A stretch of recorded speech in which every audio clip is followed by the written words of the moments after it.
दोस्तों, जीवन में 3 लोगों को कभी नहीं भूलना चाहिए।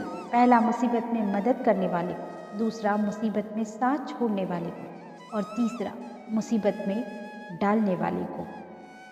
यदि तुम मुझ में बने रहो और मेरा वचन तुम में बना रहे तो जो चाहोगे, जो मांगोगे, वो तुम्हारे लिए हो जाएगा।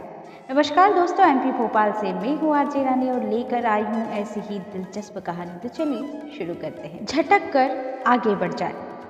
बहुत समय पहले की बात है। किसी गांव में एक किसान रहता था। उसके पास बहुत सारे जानवर थे। उन्हीं में से एक गधा भी था। एक दिन वह चरते चरते खेत में बने एक पुराने सूखे हुए कुएं के पास जा पहुंचा और अचानक ही उसमें फिसल कर गिर गया। गिरते ही उसने जोर जोर से चिल्लाना शुरू कर दिया, ढेचू ढेचू ढेचू। उसकी आवाज़ सुनकर खेत में काम कर रहे लोग कुएं के पास पहुंचे। किसान को भी बुलाया गया। किसान ने स्थिति को देखा।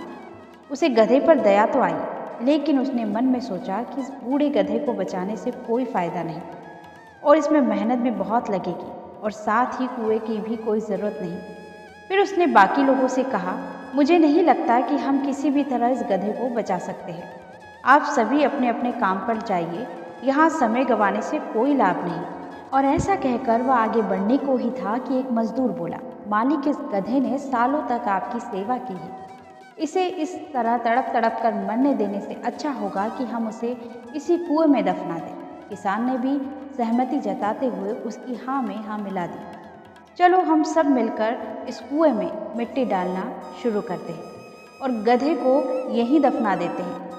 गधा बेचारा ये सारी बातें सुन रहा था और अब वह और भी डर गया। उसे लगा कि कहाँ उसके मालिक को उसे बचाना चाहिए था, तो उल्टे वो लोग उसे दफनाने की योजना बना रहे हैं।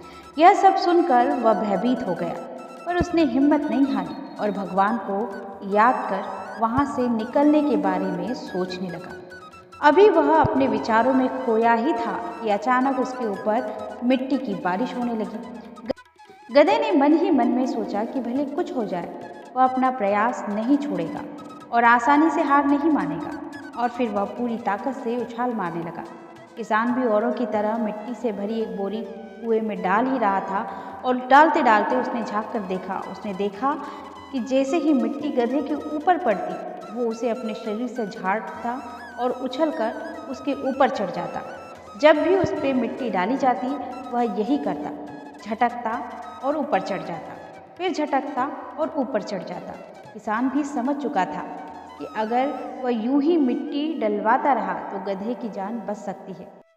फिर क्या था, वह मिट्टी डलवाता गया और देखते ही देखते गधा कुएं के किनारे तक पहुंच गया और अंत में कूदकर बाहर आ गया। दोस्तों, हमारी ज़िंदगी भी इसी तरह होती है। हम चाहे जितनी भी सावधानी बरतें, कभी ना कभी मुसीबत रूपी गड्ढे में गिर ही जाते हैं। पर गिरना प्रमुख नहीं है, प्रमुख है संभलना। बहुत से लोग बिना प्रयास किए ही हार मान लेते हैं, पर जो प्रयास करते हैं, भगवान भी किसी न किसी रूप में उनके लिए मदद भेज देते हैं। यदि गधा लगातार बचने का प्रयास नहीं करता तो किसान के दिमाग में भी यह बात नहीं आती कि उसे बचाया जा सकता है। इसलिए जब अगली बार आप किसी मुसीबत में पड़े तो कोशिश करिए कि आप भी उसे झटक कर आगे बढ़ जाए। आइए सुनते हैं एक और दिलचस्प कहानी, दर्जी की सीख। एक दिन स्कूल में छुट्टी की घोषणा होने के बाद एक दर्जी का बेटा अपने पापा की दुकान पर चला गया। वहां जाकर वह बड़े ध्यान से अपने पापा को काम करते हुए देखने लगा। उसने देखा कि उसके पापा कैंची से कपड़े को काटते हैं और कैंची को पैर के पास टांग से दबाकर रख देते हैं, फिर सुई से उसको सीते हैं और सीने के बाद सुई को अपनी टोपी पर लगा लेते हैं। जब उसने इस क्रिया को 4-5 बार देखा तो उससे रहा नहीं गया। उसने अपने पापा से कहा कि वह एक बात उनसे पूछना चाहता है। पापा ने कहा, बेटा बोलो, क्या पूछना चाहते हो? बेटा बोला, पापा, मैं बड़ी देर से आपको देख रहा हूँ। आप जब भी कपड़ा काटते हैं उसके बाद कैंची को पैर के नीचे दबा देते हैं और सुई से कपड़ा सीने के बाद उसे टोपी पर लगा लेते हैं, ऐसा क्यों? इसका जो उत्तर पापा ने दिया, उन 2 पंक्तियों में मानो उसने जिंदगी का सार समझा दिया। उत्तर था, बेटा, कैंची काटने का काम करती है और सुई जोड़ने का काम करती है और काटने वाले की जगह हमेशा नीचे होती है, परंतु जोड़ने वाले की जगह हमेशा ऊपर होती है। यही कारण है कि मैं सुई को टोपी पर लगाता हूँ और कैंची को पैर के नीचे रखता हूँ।